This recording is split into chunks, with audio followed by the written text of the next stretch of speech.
வானத்தையும் பூமியையும் சமுத்திரத்தையும் நீரூற்றுகளையும் சிருஷ்டித்தவரும் அதை என்றென்றைக்கும் அரசாண்டு வருகிறவருமாகிய கர்த்தருக்கு ஸ்தோத்திரம்.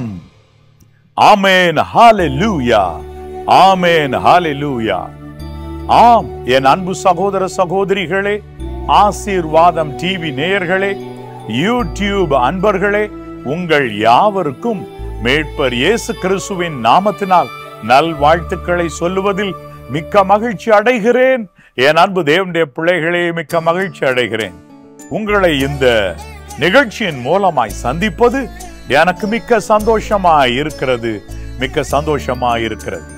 இந்த ஜூலை மாதத்திலும், இந்த 2025 ஆண்டு ஜூலை மாதத்திலும் நமக்குரிய ஒரு ஆசீர்வாதமான வசனத்தை நாம் தியானிக்க போகின்றோம். அதிலிருந்து ஒரு வாக்குத்தத்தத்தை நாம் சுதந்தரிக்க போகின்றோம். சங்கீதம் 119, 164. உமது நீதி நியாயங்களின் நிமித்தம் ஒரு நாளில் 7 தரம் உம்மை துதிக்கிறேன். உமது நீதி நியாயங்களின் நிமித்தம் ஒரு நாளில் 7 தரம் உம்மை துதிக்கிறேன் என்று சங்கீதக்காரன் சொல்லுகின்றார். என் அன்பு தேவனுடைய பிள்ளைகளே, ஒரு நாளிலே 7 தரம் கர்த்தரை துதிப்பதென்றால் எவ்வளவு ஒரு பெரிய காரியம். சங்கீதக்காரருடைய வாழ்க்கையில் ஏன் இப்படிப்பட்ட ஒரு துதியின் அனுபவம், ஏன் இவ்வளவு ஜாக்கிரதையான வாழ்க்கை? ஆம், கீழே உட்கார்ந்தால் வயதானவர்கள் இயேசுவே ரட்சியும் என்று சொல்லுவார்கள். எழுந்திருக்கும் போது அப்படி சொல்லுவார்கள். கரண்ட் போய்விட்டால் கூட அப்படி சொல்லுகிற முதியவர்களை அந்த நாட்களிலே பார்க்க முடியும். அதாவது நான் சிறு பையனாய் இருந்த நாட்களிலே பார்க்க முடியும். என்றாலும் அதுவல்ல துதி. ஆண்டவருக்கு ஒரு இடத்தில் அமர்ந்து, அல்லாவிட்டால் ஒரு நடந்து கொண்டோ, நீங்கள் வேதம் தியானிக்கும் ஒரு நிலையில் இருந்து கொண்டோ அவருக்கு துதிகளை செலுத்துவது. அந்தி சந்தி மத்தியான நேரங்கள் அது ஒரு பக்கம். ஆனால் ஒரு நாளில் 7 தரம் நான் உம்மை துதிப்பேன். அதற்கு காரணம் உமது நீதி நியாயங்களின் நிமித்தம். அதாவது நீதி உள்ளவராக கர்த்தர் இருக்கிறார், நியாயம் பூமியில் செய்கிறார். அதையெல்லாம் பார்த்தவராக சங்கீதக்காரன் 7 தரம் துதிக்கிறார். இவ்வளவு ஒரு கரிசனை உள்ள, அதாவது இவ்வளவு ஒரு கேர்ஃபுல்லான ஒரு வாழ்க்கை. 7 தரம் நான் ஒரு நாளில் கர்த்தரை துதிப்பேன். அந்த நேரங்களை அவர் குறித்து வைத்துக் கொண்டு சரியாய் அந்த வேளை வந்தவுடனே ஞாபகம் மூட்டியாய் ஒருவர் இருக்க சொல்லி ஞாபகம் மூட்டப்பட்ட உடனே அவர் துதித்தாரோ என்னவோ. எவ்வளவு ஒரு அற்புதமான வாழ்க்கை. ஆனால் இவ்வளவு கேர்ஃபுல்லாக ஒரு நபர் வாழ்க்கையில் ஓடுவதற்கு காரணம் என்ன? ஒன்று, வாழ்க்கையின் துவக்கத்திலேயே ஒரு வாலிபனாக இருக்கையிலேயே தன்னை இஸ்ரவேலில் ராஜாவாக தேவன் அபிஷேகம் பண்ணுகிறார் என்பதை தாவீது அறிந்தபடியினால் அவருக்கு வாழ்க்கையில் மிகவுமான ஜாக்கிரதை உள்ள உணர்வு வந்துவிட்டது. ஒரு உதாரணத்தை சொல்லுகிறேன். நான் 13 வயது நிரம்பியவனாக இருக்கிற பொழுது, ஆம், 12 வயதிலே பரிசுத்த ஆவியானவருடைய அபிஷேகத்தை நான் பெற்றிருக்கும் பொழுதும், 13 வயது நிரம்பியவனாய் இருக்கும் பொழுது சில நண்பர்களோடு சேர்ந்து ஒரு மரத்தடியிலே ஜபம் பண்ணி கொண்டிருக்கும் பொழுது திடுதிப்பென்று எங்கள் நடுவே இருந்த ஒரு சகோதரர் எழுந்து வந்து என் மேல் கை வைத்து இவ்வாறு சொன்னார்: நீர் ஏராளமான ஜனங்களுக்கு ஊழியத்தை நீர் நிறைவேற்ற போகின்றீர் சகோதரனே என்று ஒரு தீர்க்க தரிசனம் உரைத்தார். அப்பொழுது என்னுடைய கண்கள் இன்றைக்கு நடைபெறுகிற நம்முடைய ஆசீர்வாத பெருவிழா போல ஒரு பெருந்திரளான கூட்டம் நடுவில் நான் நின்று பிரசங்கிப்பதை நான் கண்டேன். ஆகவே அந்த வாலிப பிராயத்திலிருந்தே ஒரு ஜாக்கிரதை உள்ள உணர்வு. அடடா, இவ்வளவு ஒரு பெரிய கோல் இருக்கு, அதனால இவ்வாறு எந்த ஒரு காரியத்திலும் ஜாக்கிரதையாக இருந்து ஓட வேண்டும் என்கிற எண்ணம் என்னை உறுத்தி கொண்டே இருக்கும். இந்த சங்கீதக்காரனுக்கும் இப்படித்தானே இருந்திருக்கும், ஜாக்கிரதை உள்ள உணர்வு. ஆம், என் அன்பு தேவனுடைய பிள்ளைகளே, அவர் அருமையாக சொல்லுகின்றார், ஒரு நாளில் 7 தரம் நான் உம்மை துதிப்பேன். என் அன்பு தேவனுடைய பிள்ளைகளே, வாழ்க்கையில் ஒரு லட்சியம் வந்து விடுமானால் எவ்வளவு ஒரு பெரிய பாக்கியம். யோசேப்புக்கு வாலிபராய் இருந்த பொழுதே தெரியும் தான் ஒரு பெரிய எல்லைக்கு வரப்போகிறார் என்று. அவரை குறித்து தான் ஒரு பெரிய எல்லைக்கு வரப்போகிறேன் என்று அவரே நினைத்து கொண்டு இருப்பதை அவர் அறிந்திருப்பார். ஆகவே அவருடைய வாழ்க்கையில் எல்லா எல்லைகளிலும் ஜாக்கிரதை. அதை போல உங்கள் வாழ்க்கையில் இன்றிலிருந்து ஒரு சிறு பகுதி உங்கள் எல்லையில் இருக்கிறதிலும் கூட ஜாக்கிரதை உள்ள ஒரு உணர்வு அடைந்து நல்ல பிரகாசமுள்ள எதிர்காலத்தை நீங்கள் அடைய வேண்டும் என்பதற்காக இந்த செய்தியை நான் உங்களுக்கு கொண்டு வருகிறேன். தேவனை குறித்து கூட மீட்பர் இயேசு கிறிஸ்து சொன்ன காரியங்கள் சின்ன அளவில் கூட கரிசனையாய் தேவன் இருப்பதை விளக்கி சொல்லி நமக்கு கொடுத்ததல்லவா வேதாமத்தில் வாசிக்கலாம். லூக்கா 12ஆம் அதிகாரம் 6, 7 ஆகிய வசனங்கள். 2 காசுக்கு 5 அடைக்கலான் குருவிகளை விற்கிறார்கள் அல்லவா? அவைகளில் ஒன்றாகிலும் தேவனால் மறக்கப்படுகிறதில்லை. அடடா, அடைக்கலான் குருவிகள். ஆம், இப்பொழுது கூட நீங்க ஸ்கிரீன்ல அந்த அடைக்கலான் குருவிகளை பார்க்கிறீர்கள். என் அன்பு தேவனுடைய பிள்ளைகளே, இவைகள் மிகவும் சிறியதும் ஆம் மற்றவர்களால் அற்பமாய் எண்ணப்படுகிறதுமாய் இருக்கிற ஒரு சிறு பறவை. ஆனால் இந்த பறவைகளில் ஒன்றாகிலும் தேவனால் மறக்கப்படுகிறதில்லை. அப்படின்னா இப்பொழுதும் தேவன் அவைகளை நினைத்து கொண்டு இருக்கின்றார். அப்படின்னா என் அன்பு தேவனுடைய பிள்ளைகளே, நீங்கள் யோசித்து பாருங்கள். உங்களுடைய வாழ்க்கையில் இவ்வளவு ஆயிரமான அதிகமான ஏராளமானவற்றை சிருஷ்டித்த தேவன் ஒரு சிறு அடைக்கலான் குருவியையும் மறக்காமல் இருக்கிறார் என்றால் எவ்வளவு கரிசனை அவருக்கு. அப்ப சின்னம் சிறிய எல்லைகள் முதற்கொண்டு உங்கள் எல்லையிலும் உங்கள் குடும்பத்திலும் உங்கள் சரீரத்திலும் காக்கப்பட வேண்டியது அவசியம். என் அன்பு தேவனுடைய பிள்ளைகளே, ஆம், உங்களுடைய சரீரத்தை நீங்கள் எடுத்துக்கொள்ளலாம். அதிலும் ஒரு சிறு பகுதி தானே என்று ஒன்றொன்றாக கவலையீனமாக விட்டால் எல்லாம் ஒரு நாள் பழுதாகி போய்விடும். பற்களை காப்பது அவசியம். காலையில் பல் துளக்குவோம். வயது அதிகம் கூட கூட இரவு பல் துளக்கி அதன் பின்பு படுக்கைக்கு செல்ல வேண்டியது அவசியமாகிறது. இன்னும் அதிகமான வயது கூடும் பொழுது மதிய உணவுக்கு பின்பு கூட பிரஷ் பண்ணுங்கள் என்று டாக்டர் சொல்லுவார்கள். பற்களை பாதுகாக்க வேண்டியது அவசியம். கண்களை பாதுகாப்பது அவசியம். ஆம், நம்முடைய செவியை காப்பது அவசியம். தொண்டை பகுதியை பத்திரமாய் பாதுகாத்துக் கொள்ள வேண்டியது அவசியம். அடடா, கொரோனா நாட்களில் எல்லாம் எவ்வளவு கிருமிகளற வாழ வேண்டும் என கற்றுக்கொண்டோமே. நாம் கைகளை எத்தனை முறை சுத்தம் செய்ய வேண்டும் என கற்றுக்கொண்டோமே. சரியான தூரம் தள்ளி நிற்க கற்றுக்கொண்டோமே. அதை போல ஆம் என் அன்பு தேவனுடைய பிள்ளைகளே, அப்படிப்பட்ட ஒரு சில காரியங்கள் நிமித்தமாக மட்டுமல்ல, நம்முடைய அவயவத்தின் ஒவ்வொரு பகுதியையும் பத்திரமாய் காக்க வேண்டியது அவசியம். சரிவிகிதமான உணவு எடுக்காவிட்டால் கண்ணின் பார்வை ஒளி குறையலாம். ஆகவே அதை கவனிக்க வேண்டும். சரீரத்தின் ஒவ்வொரு பகுதியையும் கவனிக்க வேண்டும். விரல்களை, ஆம், நம்முடைய கால் விரல்களை, அதில் நகங்களை எல்லாம் களைந்து அழகாய் சுத்தமாய் காக்க வேண்டியது அவசியமாய் இருக்கிறது. முழங்கால்களை காக்க வேண்டியது அவசியமாய் இருக்கிறது. தலை முடியை பாதுகாக்க வேண்டியது அவசியமாய் இருக்கிறது. சரியான நேரத்திலே முடி திருத்தம் செய்து கொள்வது. அழடா, எத்தனை எத்தனை காரியங்களில் நாம் பெர்ஃபெக்டாக இருக்க வேண்டியது அவசியமாய் இருக்கிறது. பாருங்கள், இதில் ஏதாகிலும் ஒன்றை விடுவீர்களானால் நீங்கள் 10 நாள் 20 நாள் ஹேர் கட் பண்ணலன்னா என்னடா இப்படி ஆயிட்ட அப்படின்னு சொல்லி கேட்பார்கள். சோகமா இருக்கிறேன். முடி திருத்தம் செய்யவில்லை என்றாலே நம்முடைய முகம் அழகை இழந்தது போல் ஆகிவிடுகிறது.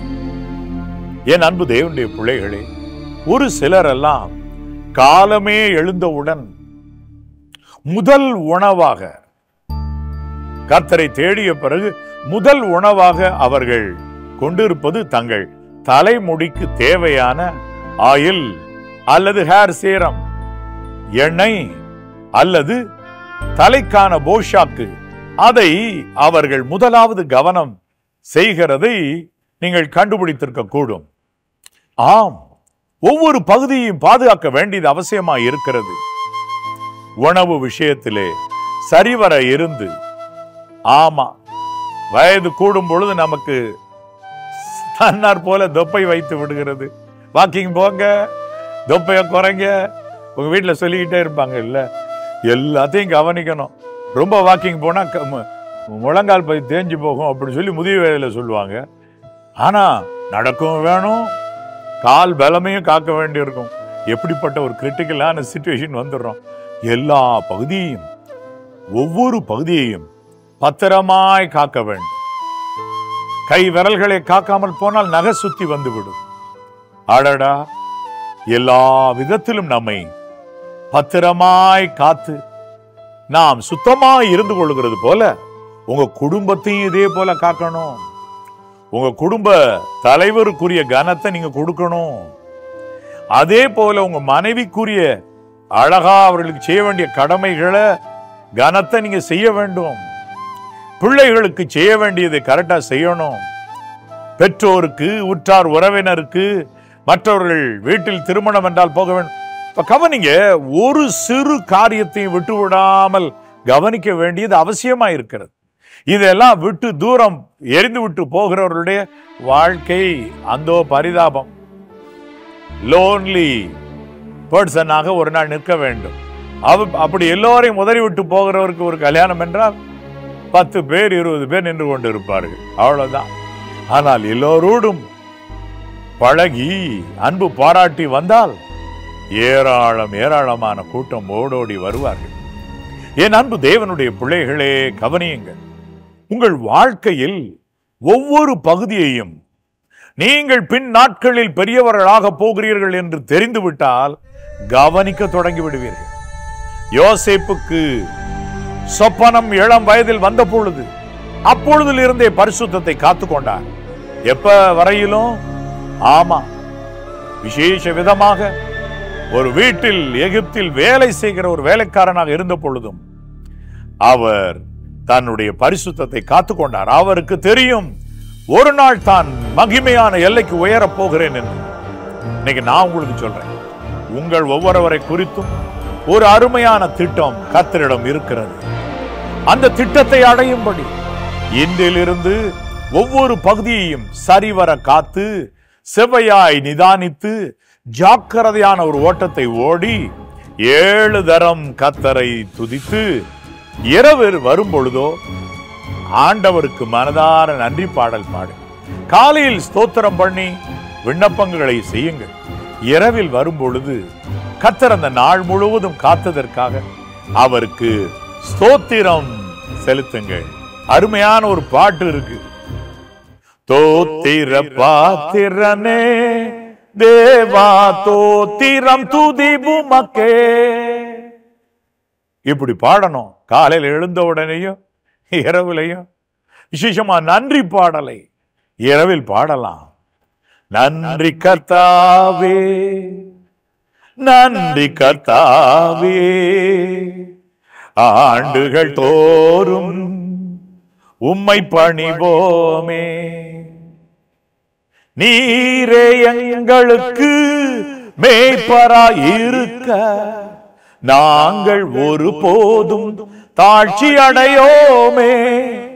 Thank you Lord, thank you Jesus, thank you Lord, thank you Jesus என்று சொல்லி கர்த்தருக்கு நன்றி சொல்லுங்கள். தேவனே உமக்கு நன்றி, இந்த நாள் முழுவதும் காத்தீரே, என் குடும்பத்தை காத்தீரே, என் பிள்ளைகளை காத்தீரே. இந்த மாதத்துல நீங்க இப்படி செய்ய ஆரம்பிங்க. ஒரு அடைக்கலான் குருவியும் மறக்காத தேவன். வேதம் சொல்லுகிறது உங்களை குறித்து, லூக்கா 12:7, அநேகம் அடைக்கலான் குருவிகளை பார்க்கிலும் நீங்கள் விசேஷித்தவர்களாயிருக்கிறீர்கள். ஒரு குருவியை கூட மறக்க மாட்டாரு. அநேக அடைக்கலான் குருவிகளை பார்க்கிறேன். நீங்கள் விசேஷித்தவர்களாய் இருக்கிறீர்கள். உங்கள் மேல் தேவன் நினைவாய் இருக்கிறார். உங்கள் காரியத்தின் மேல் நினைவாய் இருக்கிறார். ஆகவே ஒரு நாளில் 7 தரம் அவருக்கு துதி சொல்லுங்கள். அவர் உங்களுக்கு செய்த நீதி நியாயத்தை எண்ணி சொல்லி ஸ்தோத்திரம் பண்ணுங்க. அப்ப அவர் நீதி உள்ளவராக, நீதி உள்ள நியாயாதிபதியாக உங்க வாழ்க்கையில் வெளிப்பட ஆரம்பிப்பார். இதுதான் தேவை. தேவன் நமக்கு நீதி செய்ய வேண்டியது அவசியம். பல நேரம் நமக்கு அவர் நீதி செய்ய சில நேரம் தாமதிக்கிறார். நீடிய பொறுமுள்ளவராக இருந்து தம்மால் தெரிந்து கொள்ளப்பட்டவருடைய காரியத்தில் நியாயம் செய்யாமல் இருப்பாரோ இருக்கு. ஆனா அந்த நீடிய பொறுமை இருக்கு பாத்தீங்களா, அது முடிவு கொண்டு வரணும் நம்ம தான். எப்படி? ஒரு நாளில் 7 தரம் அவர் செய்த நீதி நியாயங்களை எண்ணணும். கர்த்தாவே, எனக்கும் என்னுடைய நண்பனுக்கும் இருந்த வழக்கை தீர்த்து என்னுடைய பணத்தை அழகாய் திரும்ப தந்தீர் ஐயா. உமக்கு துதிகளை சொல்லுகிறேன், ஸ்தோத்திரம் செலுத்துகிறேன். நீர் நல்லவர். நல்லவர்னா அவரை துதிப்பது, தேங்க்யூ சொன்னா அவருக்கு ஸ்தோத்திரம் செலுத்துவதற்கு ஒப்பானது. ஆம், அவரை புகழணும். ஆம், நல்லவர், நீர் வல்லவர், நீர் நீதிபரர், அதான் துதி. அப்ப அவரை துதிக்கணும். துதித்தல், ஸ்தோத்தரிக்குதல் வேறு, துதித்தல். நான் ஒரு நாளில் 7 தரம் உம்மை துதிக்கிறேன். துதிங்க. எனக்கு நீதி செய்த கர்த்தாவே, நீர் நல்லவர், நீர் நல்லவர். அப்ப உங்களுக்கு நீதி என்னைக்கும் கிடைக்கிறது நிக்காது, நியாயம் கிடைக்கிறது நிக்காது. நல்ல அருமையா வாழ முடியும். இந்த வழி முறையை கற்றுக்கொண்டீர்களா? ஒரு சிறு ஜெபம் செய்ய போகிறோம். அநேகம் அடைக்கலான் குருவிகளை பார்க்கிலும் நீங்கள் விசேஷித்தவர்கள். ஆனால் தேவன் நீதிபரராய் இருக்கிறவர், நியாயம் செய்கிறவர். அவர் செய்த நீதி நியாயங்களுக்காக 7 தரம் துதிங்க. எனக்கு நீர் செய்த நீதி நியாயங்களுக்காக 7 தரம் துதிப்பேன் என்று சொல்லுங்கள். ஜெபம் செய்வோமா? நாம் ஜெபம் செய்வோம். ஏன் அன்புள்ள பரிசுத்த பரலோக பிதாவே, இதோ இந்த நாளிலே மீட்பர் இயேசு கிறிஸ்துவின் நாமத்தில் உம்மை நோக்கி இந்த ஜெபத்தை நான் ஏறெடுக்கிறேன். இதோ என்னை கேட்டுக்கொண்டிருக்கிற, பார்த்து கொண்டிருக்கிற, இந்த ஜெபத்தில் என்னோடு சேர்ந்து ஜெபித்துக் கொண்டிருக்கிற அத்தனை ஆசீர்வாதம் டிவி நேயர்களையும், பிளஸிங் டிவி என்னும் யூடியூப் சேனலுடைய அன்பர்களையும், ஆண்டவரே, ஒருவேளை இதை ரெக்கார்டிங் பண்ணி மற்ற இடத்தில் அவர்கள் கேட்பார்கள், அவர்களையும் ஒவ்வொருவரையும் நீர் குறித்துக் கொண்டு இந்த நாள் முதற்கொண்டு அவர்கள் ஜாக்கிரதையுள்ள ஒரு ஓட்டம் ஓடுவதற்கு நீர் உதவி செய்ய வேண்டும் என்று நான் ஜெபிக்கிறேன். கர்த்தாவே, எல்லா தீமைக்கும் நீர் விலக்கி பாதுகாக்கிறவராக உம்முடைய பிள்ளைகளுக்கு நீர் விளங்க வேண்டும் என்று சொல்லி ஜெபிக்கிறேன். எந்தெந்த விதமான தீமைகள் உம்முடைய பிள்ளைகளை சூழ்ந்திருந்ததோ இன்று முதல் எல்லாவற்றிலும் கரிசனையாய், சிறு சிறு காரியத்திலும் கவனமாய் இருந்து, கடன் போடாமல், வட்டிக்கு வாங்காமல், குடும்பத்தை நேர்த்தியாய் நடத்தி, வாழ்க்கையை நேர்த்தியாய் ஓட்டி, தேவ சித்தத்தை செய்து பரலோகம் வந்து சேருகிற மட்டுமாக உம்முடைய பிள்ளைகளை கரம் பிடித்து நடத்துவீராக. ஆண்டவரே, இந்த நிகழ்ச்சியை பார்த்து கொண்டிருக்கிற ஆசீர்வாதம் டிவி நேயர்கள் ஒவ்வொருவரும் இப்பொழுது இருக்கிறதை பார்க்கல 100 மடங்கு 1000 மடங்கு ஆசீர்வதிக்கப்பட வேண்டுமே என்று உம்மை நோக்கி கெஞ்சி கதறுகிறேன். கர்த்தாவே, உம்முடைய பிள்ளைகளுடைய விக்கனங்கள் மாற வேண்டுமே என்று கெஞ்சி கதறுகிறேன். கர்த்தாவே, குடும்ப சாபங்கள் அகன்று போய் மனரம்யமா இந்த அன்பு தேவனுடைய பிள்ளைகள் வாழ வேண்டுமே. கர்த்தாவே, பாடுகளினோடே, நோய்களின் உக்கரத்தினோடே, எந்த விதமான விவாதங்கள், சண்டைகள் வீட்டில் நிறைந்திருக்கிறோம், அது ஒளியை பெற்று நலமாய் வாழ வழி திறந்தரும். பிள்ளை செல்வம் இல்லாதவர்களுக்கு பிள்ளை செல்வத்தை தாரும். வேலை இல்லாதவர்களுக்கு வேலையை கட்டளையிடும்.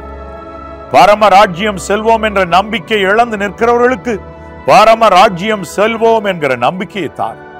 முற்றும் முடிய நீர் ரட்சிக்க வல்லவர் என்பதை, வலுவாமல் நீர் காக்கிறவர் என்பதை ஒவ்வொருவருக்கும் உணர்த்தி, பரலோகத்தில் அவருடைய பேர் எழுதப்பட்டதற்காக உமக்கு உள்ளே சந்தோஷமாய் வாழ உதவி செய்தார். இவர்களுக்கு விரோதமான பிசாசுகளை கடிந்து கொள்வீராக. வெள்ளி சூனியங்களை அழித்து சாம்பலாக்குவீராக. ஒவ்வொரு பேரிலும் உமது கரம் விளங்கட்டும். கர்த்தாவை, இதோ உம்முடைய பிள்ளைகளுடைய காத்திருக்குதலுக்கு முடிவை தாரும். கண்ணீருக்கு ஒரு முற்றுப்புள்ளி வைத்தருளும். சஞ்சலத்தை நிறுத்தி அருளும். திருமணத்திற்காக காத்திருந்து கதறுகிறவர்கள் வீட்டில் திருமணம் சீக்கிரத்தில் ஜாம் ஜாம் என்று நடைபெற வேண்டும் கர்த்தாவே. யார் யார் பள்ளத்தாக்குகளிலும் மலைகளிலும் இருந்து நான் கூப்பிடுகிறேன் என்று பாடுகளின் நடுவே நின்று, அல்லாவிட்டால் நல்ல உயரமான மலை தேசத்தில் இருந்து பார்த்து கொண்டிருக்கிறார்கள் இந்த நிகழ்ச்சியை, ஒவ்வொருவருடைய விண்ணப்பத்தையும் கேட்டார்கள். கண்ணீரை துடைப்பீராக, ஒவ்வொருடைய சஞ்சலத்தை மாற்றுவீராக. பேச்சற்ற நிலைமையில் நின்று கொண்டிருக்கிறவர்கள், ஊமையை போல் ஆகி போனேனே, யார் முன்பதாக நிற்க முடியவில்லை என்று கதறுகிறவர்கள், அவருடைய கரத்தை பிடித்து தூக்கி மனரம்யமாக அவர்களை நிறுத்துவீராக. ஆண்டவரே, மனம் இறங்கும். யார் யாருக்கு சமாதானம் கூற வேண்டுமோ சமாதானம் கூறுவீராக. இந்த ஜெபத்தை மீட்பர் இயேசு கிறிஸ்துவின் நாமத்தினால் நன்றி சொல்லி மனத்தாழ்மையோடு ஏறெடுக்கிறேன் பிதாவே. ஆமென், ஆமென். ஆம், என் அன்பு தேவனுடைய பிள்ளைகளே, இந்த 2025 ஆண்டில் இந்த ஜூலை மாதம் உங்களுக்கு ஆசீர்வாதத்தின் மாதமாய் இருப்பதாக. வருஷத்தின் நடுவே உடைய கிரியைகளை உயிர்ப்பியும் கர்த்தாவே என்று எழுதியிருக்கிறது. ஜூன் மாதம் முடிந்து ஜூலை மாதம் பிறப்பது வருஷத்தின் நடுவில் சரி பாதையில் நாம் நின்று கொண்டிருக்கிறோம். கர்த்தருடைய கரத்தின் கிரியைகளாக நீங்கள் இருக்கிறீர்கள். செத்து போன நிலைமையில் நடைப்பணமாக நடக்கிற உங்களை கர்த்தர் இந்த மாதத்துல தூக்கி எழுப்ப போகிறார்னு விசுவாசிங்க. உங்க கண்ணீருக்கு கர்த்தர் முற்றுப்புள்ளி வைக்க போகிறாருன்னு நம்புங்க, நம்புங்க, நம்புங்க. விசுவாசிங்க, விசுவாசிங்க. உங்கள் இருதயம் கலங்காதிருப்பதாக. ஆண்டவர் உங்கள் மேல் கரிசனையாயிருக்கிறார். உங்கள் கண்ணீரை துடைக்க ஆண்டவர் இரக்கமுள்ளவராய் ஆவலோடு உங்களை முகத்தை பார்த்து ஒவ்வொருவரையும் விடுதலை செய்ய அவர் இந்த நாளில் காத்திருக்கின்றார். உங்களை நோக்கி தம் கரத்தை நீட்டி அற்புதத்தை செய்ய விரும்புகின்றார். தொடர்ந்து ஒவ்வொரு நாளும் ஆண்டவர் உங்களுக்கு செய்த நீதி நியாயங்களுக்காக 7 தரம் துதிக்க மறவாதிருங்கள். சங்கீதக்காரனுக்கு புரிந்து விட்டது. நீர் செய்த நீதி நியாயங்களை நிமித்தம் 7 தரம் துதிப்பேன். இதுவரை உங்க வாழ்க்கையில் எவ்வளவு நீதி செய்தார், எவ்வளவு நன்மை செய்தார், எவ்வளவு நியாயம் செய்தார், அதுக்காக துதிங்க. இனி வர்ற காலத்தை கர்த்தர் அப்ப பொறுப்பெடுப்பார். God bless you. God bless you.